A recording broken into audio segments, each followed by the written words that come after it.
కాకినాడ జిల్లా చెక్కంపేట మండలం బాబు జగజీవన్రావు ఇండిపేట వైఎస్ఆర్ కాంగ్రెస్ పార్టీకి చెందిన జత్తుక భవానీ శంకర్ ఆధ్వర్యంలో జత్తుక కొత్తపల్లి సింగంపల్లి గురంపల్లి వేమగిరి కాటకుండ చెందిన సుమారు 50 కుటుంబాలు వైఎస్ఆర్ కాంగ్రెస్ పార్టీకి రాజీనామా చేసి జగ్గంపేట నియోజకవర్గం ఉమ్మడి అభ్యర్థి జ్యోతిర నెహ్రూ సమక్షంలో తెలుగుదేశం పార్టీ తీర్థం పుచ్చుకున్నారు. వీరందరికీ నెహ్రూ పార్టీ కండువలతో స్వాగతం పలికారు.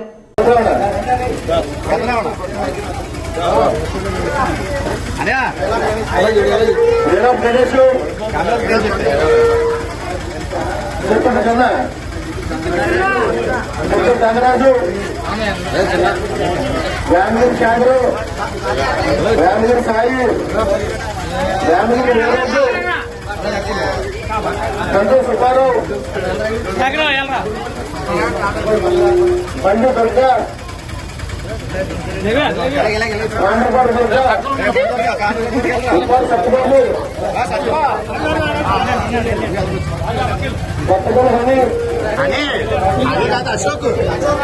అశోక్ ఏం పేరు రాసో అశోక్ కుమార్ రాయ్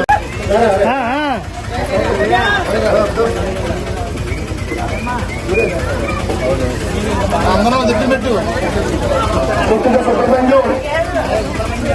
ఫోటో తీసు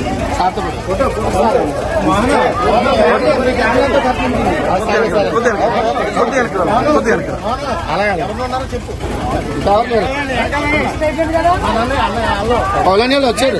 ఎక్కడ ఉన్నారు అనే అదే రారా రా. కరీంనగర్ పార్లమెంట్ బీజేపీ అభ్యర్థి బండి సంజయ్ కుమార్ గురువారం నామినేషన్ దాఖలు చేశారు. ఈ కార్యక్రమానికి గుజరాత్ ముఖ్యమంత్రి భూపేంద్ర రజనీకాంత్ భాయ్ పటేల్, కేంద్ర మంత్రి బీజేపీ రాష్ట్ర అధ్యక్షుడు జి కిషన్ రెడ్డి, మహిళా నాయకురాలు గండ్రా నళిని కిరణ్ హాజరయ్యారు. ఈ మేరకు ఎన్నికల రిటర్నింగ్ అధికారి జిల్లా కలెక్టర్ పమేల సత్పతికి బండి సంజయ్ కుమార్ 2 సెట్ల నామినేషన్ పత్రాలను అందజేశారు.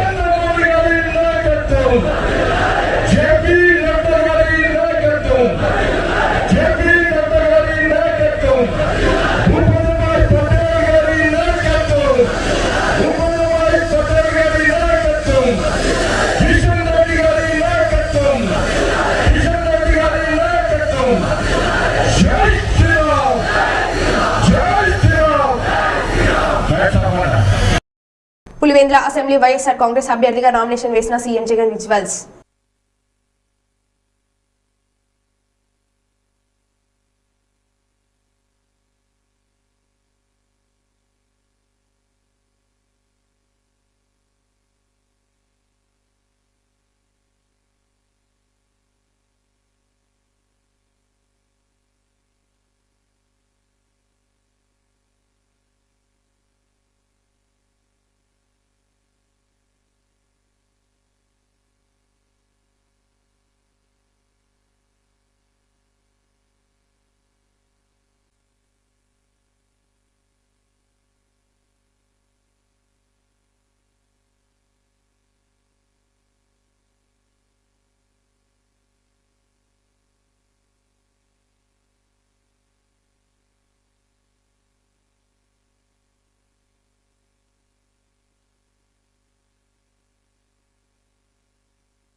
పులివెందులలో సీఎం జగన్ నామినేషన్ సందర్భంగా బహిరంగ సభలో CM Jagan speech highlights. Pulivendula ఒక విజయ కాదా, మంచి చేయడం, మాట తప్పకపోవడం మన కల్చర్. టీడీపీ మాఫియా 4 దశాబ్దాల దుర్మార్గాల్ని ఎదురించి పులివెందుల బిడ్డలే. కరువు ప్రాంతంగా ఉన్న పులివెందులకు కృష్ణా నది నీళ్లు వస్తున్నాయి. Pulivendula culture, Kadapa culture, Rayalaseema culture అంటూ మనపై వేలెత్తి చూపిస్తున్నారు. ఈ అభివృద్ధికి కారణంగా వైఎస్ఆర్ అవినాష్ ఏ తప్పు చేయలేదని నేను నమ్మను కాబట్టే టికెట్ ఇచ్చాను. అవినాష్ రెడ్డి లేవనెత్తలేని ప్రశ్నలు సహేతుకమే కదా. అవినాష్ జీవితాన్ని నాశనం చేయాలని చూస్తున్నారు.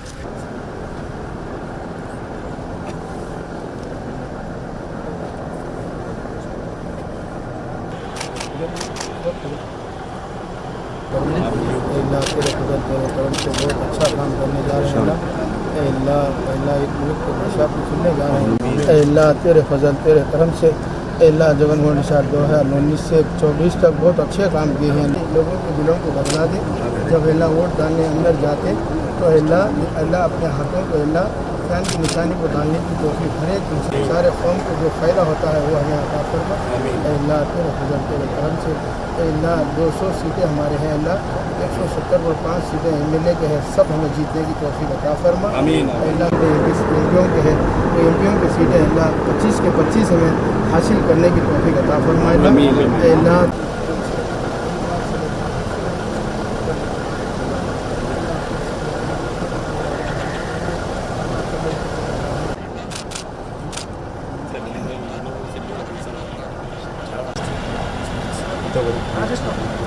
ఇంతవరకు నిర్వహించినటువంటి ఈ హైస్కూల్లో పరిపాలన నక్షత్రం జీవితంలో మాకు ఈనాడు మా జీవితాల్లో రాబో ఎన్నికలలో మాకు ఒక సూర్యోదయం అనేది ఘనమైనటువంటి విజయం చేత 135 ఆశయం మన నాయకత్వమే మా జీవితాలు వెలుగుగా సాగించి ఇదిగో నామినేషన్ వేయించిన సందర్భంలో మీ ప్రత్యక్షత మీ ప్రసన్నత అందులో మాకు జరిగినటువంటి క్షేమాన్ని బట్టి మీకు చిన్న ఆపద నుంచి మాకు కాపాడారు మా ప్రభావ సమస్త ఆపదను మా ప్రభావ మీరు దాన్ని రక్షించి వాళ్ళని రుజువు చేసిన మా ప్రభావ ఇది ఏ ఆపద సంభవించి సర్వాధికారి మాకు చిన్న పిల్లగా మాకు ఈ సర్వాధికారంలో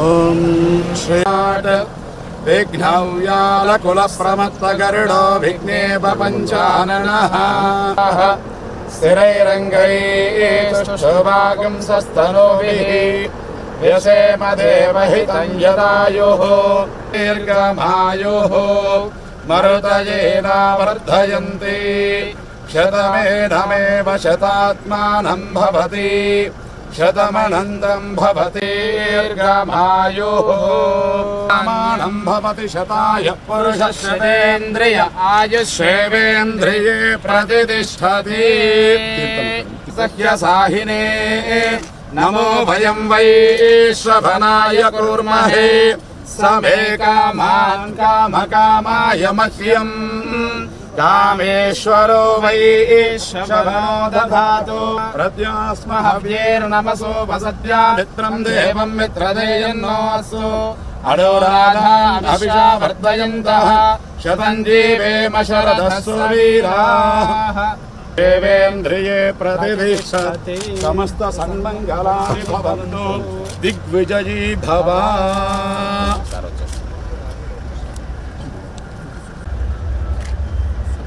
सारे पूरे दुआ सबको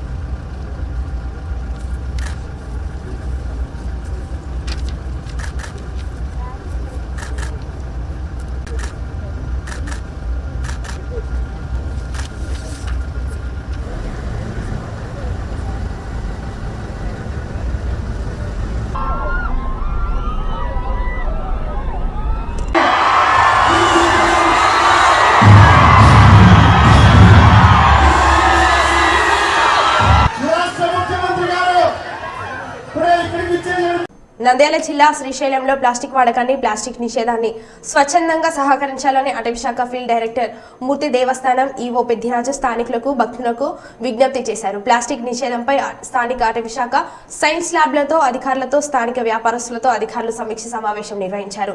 శ్రీశైలంలో ఇప్పటికే గత 10 రోజులుగా ప్లాస్టిక్ వాటర్ బాటిళ్లను నిషేధించారు. వాటర్ బాటిళ్ల అమ్మకాలను పూర్తిగా నిలిపివేశారు. శ్రీశైలంలో పర్యావరణాన్ని పచ్చదనాన్ని కాపాడాలని అడవి జంతువుల రక్షణకు అందరూ సహకరించాలని ఫీల్డ్ డైరెక్టర్ మూర్తి దేవస్థానం అధికారులను వ్యాపారస్తులను కోరారు. ఇప్పటికే పలు కంపెనీల వాటర్ బాటిళ్లను క్షేత్రంలోని దుకాణాలతో అమ్మకాలు నిలుపుదల చేశామని తెలిపారు. రాబోయే మీరందరికీ సంప్రదించి మీరందరూ సందర్శించి మీరందరితో మాట్లాడుకొని తర్వాత ఎలా ఎకో ఫ్రెండ్లీ పర్యావరణానికి అనుకూలంగా మనము ఎలాంటి చర్య తీసుకుంటే వదిలే బాబు ఎందుకు ఇదేదో ఇబ్బంది అవుతుంది అంటారు. కానీ ఇది పెద్ద శత్రువులాగా మారిపోతుంది, చాలా పెద్ద శత్రువులు. తెలియదు ఇప్పుడు ఆల్రెడీ ఎలా చూస్తున్నాము ప్లాస్టిక్ గురించి.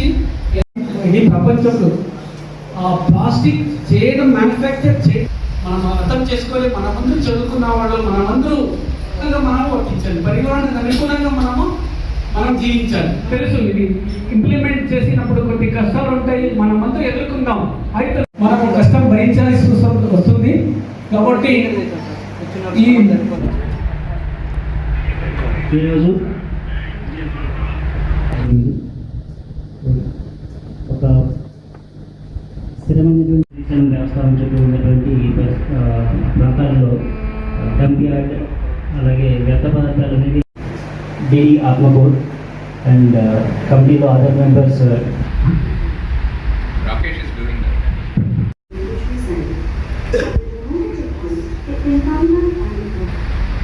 This measure reflects a commitment to affordability and quality. మనం అర్థం చేసుకోవాలి, మనమందరూ చదువుకున్న వాళ్ళు, మనమందరూ రాబోయే ఏది. నల్గొండ జిల్లా చుండూరు మున్సిపాలిటీ కేంద్రంలోని వాటర్ ట్యాంక్ చౌరస్తా వద్ద గాంధీజీ ఫౌండేషన్ ఆధ్వర్యంలో గాంధీజీ ఫౌండేషన్ చైర్మన్ రస్మా, జిల్లా అధ్యక్షుడు డాక్టర్ కోడి శ్రీనివాసులు చలివేంద్రాన్ని ఏర్పాటు చేసి బుధవారం నాడు ప్రారంభించారు. ఈ సందర్భంగా డాక్టర్ కోడి శ్రీనివాసులు మాట్లాడుతూ ఎండాకాలంలో ప్రజల దాహాన్ని తీర్చేందుకు గాంధీజీ ఫౌండేషన్ ఈ చలివేంద్రాన్ని ఏర్పాటు చేసిందని తెలిపారు. ప్రజలందరూ ఈ చలివేంద్రాన్ని సద్వినియోగం చేసుకోవాలని సూచించారు.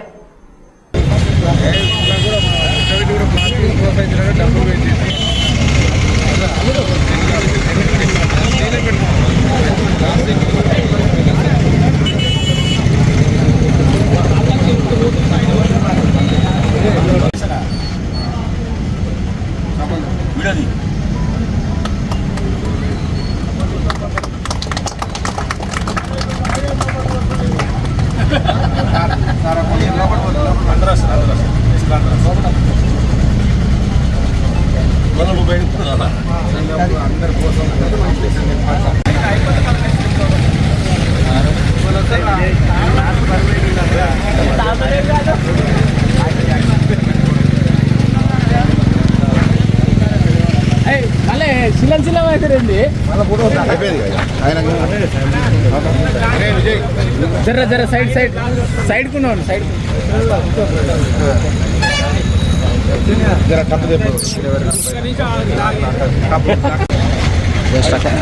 రమన్ ఇప్పుడు 4 ఆగింది.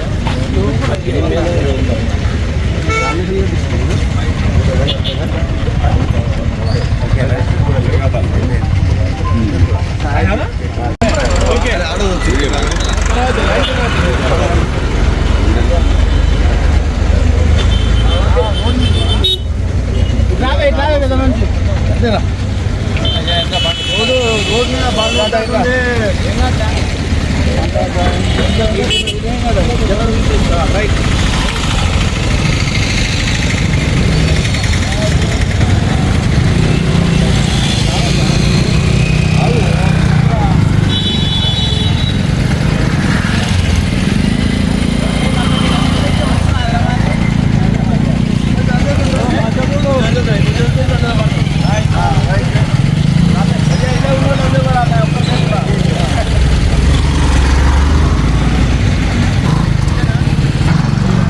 ఒక్క నిమిషం.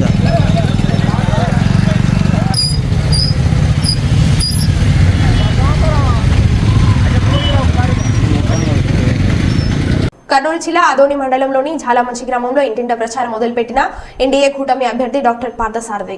జలమంచి గ్రామ ప్రజలు భారీగా తరలి వచ్చి డ్రమ్స్ తో భారీగా జనసేన నాయకులు, కార్యకర్తలు, టీడీపీ నాయకులు, కార్యకర్తలు, బీజేపీ నాయకులు, కార్యకర్తలు భారీగా తరలిన రావడం ఆనందంగా ఉందని తెలిపారు. యలమంచి గ్రామంలో ఇంటింటికి త్రాగడానికి కుళాయిలు వేస్తానని చెప్పి ఇప్పటి వరకు వేయలేదని, అలాగే తాత అమ్మమ్మలు సంపాదించుకున్న ఆస్తిని జగన్ ఫోటో పెట్టడం ఏంటని, ఆస్తి ఎవరు అబ్బా సొత్తు కాదని, మా ఆస్తి మాపై, మీ ఫోటో ఏంటని ఎన్డీఏ కూటమి అభ్యర్థి డాక్టర్ పార్థసారథి మరియు జలమంచి గ్రామ ప్రజలు అన్నారు.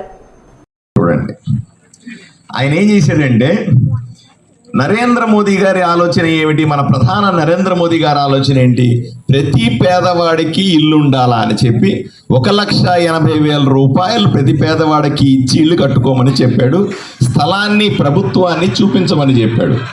మొన్నటిదాకా ఏమైంది, ప్రభుత్వ స్థలాలు ఉంటేనో పొరంబోకు స్థలాలు ఉంటేనో అసైన్డ్ భూములు ఉంటేనో దాన్ని పేదలకు కేటాయించేవాళ్ళు. నరేంద్ర మోదీ గారు డబ్బులు పంపిస్తే దాంతో కట్టేవాళ్ళు. రోడ్లు గట్రా కూడా పనికి ఆహార పథకం, అంటే మీ మట్టి పని అంటాం కదా, ఆ మట్టి పని ద్వారా చేయించేవాళ్ళు. ఇలా ప్రతి పేదవాడికి కూడా భూమి వచ్చేది, ఇల్లు వచ్చేది, అది కూడా ఊరి పక్కనే ఉండేది. ఇప్పుడు సాయి ప్రసాద్ రెడ్డి ఎమ్మెల్యే అయిన తర్వాత ఒక కుంభకోణానికి తెరదీశాడు. ఏం చేశాడు? ప్రభుత్వ భూముల దగ్గరలో ఏమి లేవండి, మనము భూమి కొనాలా, కొని మీకు ఇవ్వాలా అని చెప్పి అన్ని ఊర్లలో ఊరి దగ్గర ఉండే కాదు, ఆ కొండల్లో ఉండేది, ఆ శ్మశానం పక్కన ఉండేది, ఆ మూల ఉండేది, మనుషులు ఆడికి పోయి భూమి కొన్నాను అని చెప్పినాడు. భూమి కొన్నాడంటే ఎంత కొన్నాడు? 2 లక్షలకి 3 లక్షలకి భూమి కొన్నాడు. 2 లక్షలు 3 లక్షల భూమి కొని కలెక్టర్ దగ్గర పోయినాడు. కలెక్టర్ దగ్గర పోయి చెప్పాడు, ఇది 2-3 లక్షల భూమి కాదు, ఇది 15 లక్షల భూమి, ఇది కొనండి అని చెప్పి వాళ్ళకు మాయమాటలు చెప్పి అధికారుల దగ్గర రికార్డు రాయించినాడు. ఎవరిదైతే భూమి ఉందో వాళ్లకు 3 లక్షలు ఇచ్చినాడు, మిగతా 10 లక్షలు ఎకరా మీద జోబులో వేసుకున్నాడు. అట్లా సాయి ప్రసాద్ రెడ్డి ఆదోనిలో ఈ కుంభకోణంలో జగనన్న కాలనీలు భూమి కొంటున్నాననే పేరు మీద కుంభకోణంలో సాయి ప్రసాద్ రెడ్డి 100 కోట్లు సంపాదించినాడు. మీకు తెలుసా? ఒక ఎమ్మెల్యేగా ఉండి ప్రధానమంత్రి డబ్బులు ఇచ్చి ఇల్లు కట్టమంటే కూడా దాంట్లో ఏదో రకంగా తక్కుటమారి విద్యలని వాడేసి అటు అధికారులని ప్రభుత్వాన్ని మోసం చేసి ఇక్కడ రైతులకు డబ్బులు రాకుండా చేసి పేదవాడికి ఇల్లు ఏమన్నా దగ్గరగా స్థలం ఏమన్నా ఎక్కడన్నా ఇచ్చాడంటే అది కూడా ఇవ్వకుండా ఏడవ పడేసి ఇవన్నీ చేసి అడ్డంగా దోచేశాడు మిమ్మల్ని అందరినీ అని మీకు చెప్తా ఉన్నా.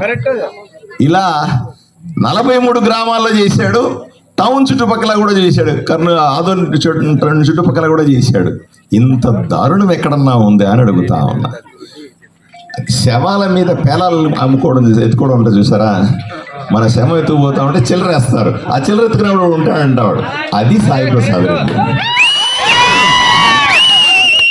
పేదోడి కష్టం మీద పేదోడికి ఇల్లు కట్టమంటే డబ్బులు నరేంద్ర మోదీ ఇస్తే వాళ్ళకి ఇచ్చే స్థలాల్లో కూడా డబ్బులు ఏరుకుంటున్నాడంటే ఆయన ఏమనాలే? నాకు కోపం వస్తుంది. అందుకనే క్యాష్ ప్రసాద్ మీరు అట్లా పేరు పెట్టుకున్నారా? మీరు చెప్పారు కదా, ఈ రోజు నుంచి క్యాష్ ప్రసాద్ అని పేరు పెట్టుకుంటా, సాయి ప్రసాద్ రెడ్డిని. సరేనా? మీరు క్యాష్ ప్రసాద్ అని ముద్దుగా పిలుచుకుంటారని నాకేం తెలుసు. సాయి ప్రసాద్ రెడ్డి అని తిడుతున్నా నేను రోజు. ఈ రోజు నుంచి క్యాష్ ప్రసాద్ రెడ్డి అని తిడతా. సరేనా? ఓకే అయ్యా, ఆ రకంగా మిమ్మల్ని అందరినీ మోసం చేసిన వాడికి మళ్ళీ ఓటేస్తారా? మీకు దగా చేసిన వాడిని మళ్ళీ ఎమ్మెల్యేగా ఎన్నుకుంటారా?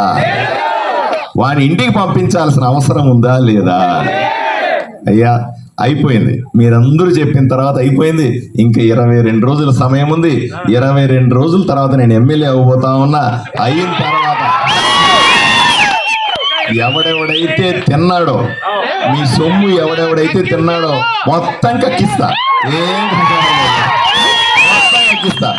దీని మీద దర్యాప్తు చేయిస్తా, దాన్ని ఇంకోటి చేయించి ఏదో రకంగా పేదవాళ్లకు మంచి చేసే ప్రయత్నం చేస్తా. ఇంకా మీ సమస్యలకు వస్తా. నేను అద్దాలు పెట్టుకుంటే బాగా కనబడద్దని అద్దాలు తెప్పించుకున్నా. పర్లేదా? వీళ్ళు రాశారు, అయ్యా నువ్వు ఎమ్మెల్యే అయిన వెంటనే మా గ్రామ కంట 100 సంవత్సరాలుగా దిబ్బలు వేసుకుని మా పరిధి ఉన్న స్థలాలని ప్రస్తుతం ఎమ్మెల్యే మా గ్రామ అవసరాలకు గవర్నమెంట్ భూములకు కావాలని అడగ్గా మేమే స్వచ్ఛందంగా ఇవ్వడానికి ఒప్పుకున్నాం. ఆ స్థలాన్ని ఎమ్మెల్యే తన కార్యకర్తలకు ఇళ్ల పట్టాలు చేసి ఇచ్చినాడు. ఇదేం న్యాయమని ప్రశ్నించిన వారికి కోర్టు ద్వారా నోటీసులు పంపించినాడు. వైఎస్ఆర్సీపీ కార్యకర్తల ఇళ్లకు పోలీసులు దగ్గరుండి కట్టించినారు. ఓరి దుర్మార్గుడా, నీకు ఇదేం పోయే కాలమయ్యా? జనాల భూమి తీసుకుని జనాలకు పంచక, అది వీళ్ళు నిజంగా చెప్తున్నాను చూడు. మీరు అనుకుంటున్నారా వైఎస్ఆర్సీపీ కార్యకర్తలకు పంచండి? అది కూడా కాదు, వాళ్ళ దగ్గర డబ్బులు కొట్టేసి ఉంటాడు. మీరు కావాలని కనుక్కోండి. మీ దగ్గర డబ్బులు కొట్టేయడం కాదు, గ్రామాల డబ్బులు కొట్టేయడం కాదు, వైఎస్ఆర్సీపీ నాయకుల దగ్గర డబ్బులు కొట్టేసి ఉంటాడు. వాళ్ళను కూడా పీల్చి పిప్పి చేసి ఉంటాడు.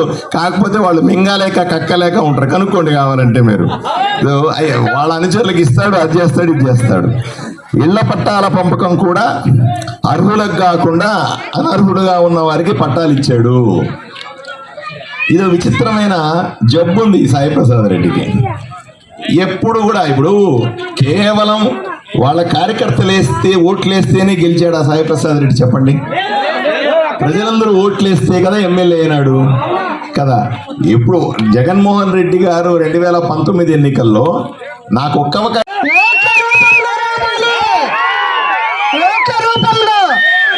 మన పార్థసారథిని ఈ ఊర్లో అత్యధిక ప్రజలతో గెలిపించవలసిందిగా కోరుకుంటున్నాను. ఎందుకంటే ఇందాకే అన్ని విషయాలు చెప్పారు కాబట్టి పార్థసారథిని అదేవిధంగా కురుబ నాగరాజు అన్న గారిని ఇద్దరు బడుగు బలహీన వర్గాలకు చెందిన వ్యక్తులు. మనం ఖచ్చితంగా ఓట్లేసి గెలిపిస్తేనే తిరిగి మనకు ఎమ్మెల్యే ఎంపీ పదవులు ఇస్తారు ఏ పార్టీ అయినా. కాబట్టి మనం అందరం కూడా తప్పకుండా అన్నని అత్యధిక మెజార్టీతో గెలిపిస్తారని జై వాల్మీకి, జై వాల్మీకి, జై టీడీపీ, జై చంద్రబాబు నాయుడు.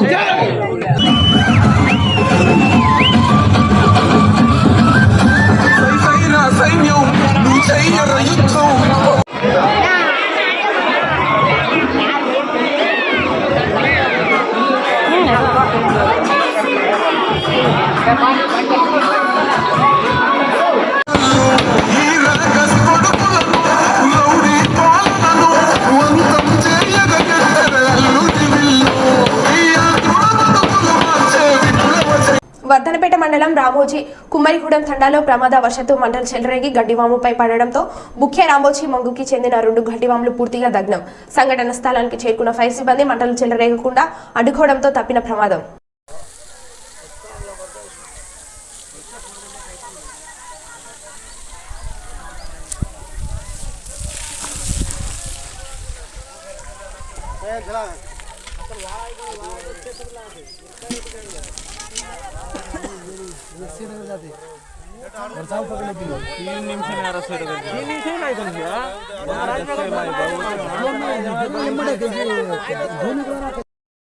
కర్నూలు కార్పొరేషన్ పరిధిలోని పాణ్యం నియోజకవర్గంలో ఉన్న 36, 37 వార్డులలో గల బీడీ వర్కర్స్ కాలనీ పచ్చ బిల్డింగ్ల ఏరియాలో కాంగ్రెస్ సిపిఐ పార్టీలో బలపరిచిన సిపిఎం పార్టీ అభ్యర్థి కామ్రెడ్డి గౌస్ దేశాయ్ ఇంటింటి ప్రచార కార్యక్రమం నిర్వహించారు.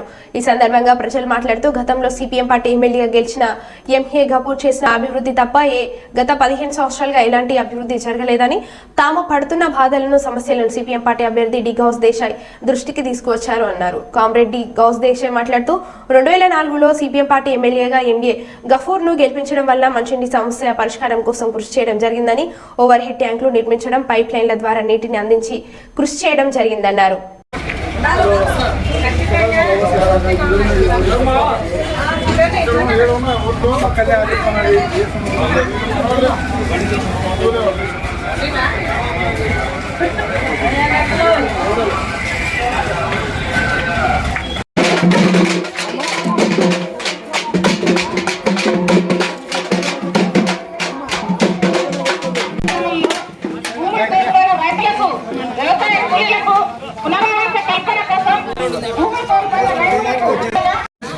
పదహైదు సంవత్సరాలు చెప్పింది కరెక్ట్. 2009 ఇచ్చాం. ఆ తర్వాత లేదు, ఆ తర్వాత వాళ్ళే గెలుస్తున్నాం. 15 ఏళ్ల తర్వాత మళ్ళీ ఇప్పుడు పోటీ చేస్తున్నాము. 15 ఏళ్ల క్రితం మేము ఇచ్చిన ఇండే 32,000 ఇంటి ఇచ్చినాము.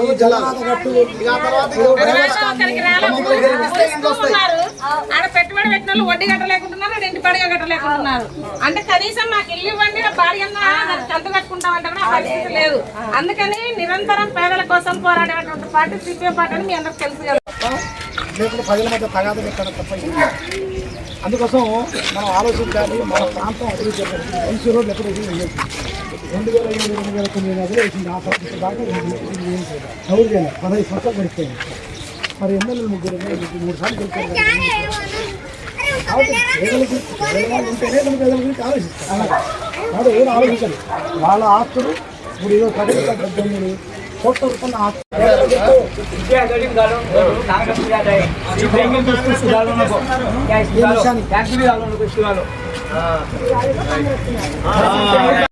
రోడ్లు తప్ప ఆ తర్వాత డ్రైనేజ్ వ్యవస్థ కానీ లేకుంటే వాటర్ వ్యవస్థ కానీ ఎటువంటి అభివృద్ధి చెందిన పరిస్థితి లేదని చెప్పేసి ప్రజలు తమ యొక్క గోడను సిపిఎం పార్టీ ప్రచార క్యాంపెయిన్లో చెప్తా ఉన్నారు. ఈ సందర్భంగా నేను రాష్ట్ర ప్రభుత్వానికి అంటే ప్రజానికాన్ని కోరుతా ఉన్నా, సిపిఎం పార్టీకి 2004లో అవకాశం ఇచ్చిన తర్వాత వీకర్షికాలంలో ప్రతి సందున ప్రతి ప్రాంతంలో కూడా సిసి రోడ్లు వేసి ఆ రకంగా త్రాగునీటి సౌకర్యం పైప్ లైన్ వేసి వాటర్ ట్యాంకులు కట్టిన తర్వాత నిర్మాణం చేశాం. కానీ 15 సంవత్సరాల కాలంలో కనీసం ఒక్క కొత్త పైప్ లైన్ కూడా వేయలేదన్నటువంటి ప్రజలే చెప్తా ఉన్నారు. పాలకులు ఈ 15 సంవత్సరాల కాలంలో ఒక్క గంపెడు కూడా మనం వేయలేదన్నటువంటిది ప్రజలే ఈరోజు తమ యొక్క గోడు వినిపించుకునే పరిస్థితి ఉంది. అందుకోసం ప్రజానికాన్ని కోరుతా ఉన్నాం, కబ్జాకారులను తరిమి కొట్టండి, ప్రాంతం నుంచి అభివృద్ధి నిరోధకం తరిమి కొట్టండి. ఈ ప్రాంతం అభివృద్ధి కోరుకుంటుంది. సిపిఎం పార్టీని సహకరించండి, సిపిఎం పార్టీకి ఓటేయండి. సుత్తి కొడవలిన చట్టం ఓటేయడం ద్వారా ఈరోజు మొత్తం ఈ ప్రాంత అభివృద్ధి కోసం తోడ్పాటు అందించిన వాళ్ళ మొత్తం అట్లే దేశవ్యాప్తంగా ఏదైతే ఇండియా కూటమిలో భాగంగా కాంగ్రెస్ సిపిఎం కలిసి పనిచేస్తుంది. అందుకోసం సిపిఐ ఈ ప్రాంతంలో ఆ రకంగా పోటీ చేస్తుంది. దాంట్లో దృష్టిలో పెట్టుకుని ప్రజానికాన్ని కోరుతా ఉన్నాం, ఇండియా కూటమిని బలపరచండి, ఇండియా కూటమిలో అభ్యర్థులకు ఓటేయాలని చెప్పేసి ప్రజానికానికి విజ్ఞప్తి చేస్తా ఉన్నాం. మరో బులెటిన్లో మళ్ళీ కలుద్దాం. Stay tune.